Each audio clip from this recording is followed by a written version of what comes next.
વડોદરામાં અકસ્માતોની વંચાર યથાવત, વધુ એક યુવાનનો ભોગ, પ્રશાસન ક્યારે જાગશે?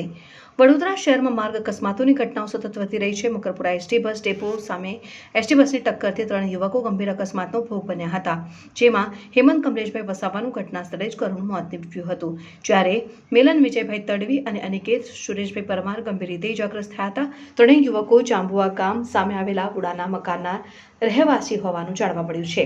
અકસ્માત બાદ 108 એમ્બ્યુલન્સ દ્વારા બંને ઇજાગ્રસ્તોને સારવાર માટે હોસ્પિટલ ખસેડવામાં આવ્યા હતા.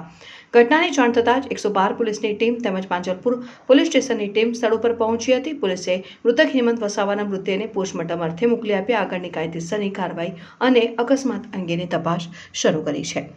અકસ્માતને પગલે મોટી સંખ્યામાં સ્થાનિક લોકો અને પરિવારજનો સ્થળ ઉપર એકત્રિત થયા હતા. પરિવારજનોએ ન્યાયની માંગ સાથે એસટી બસના ચાલક સામે કડક કાયદેસરની કાર્યવાહી કરવાની માંગ કરી છે.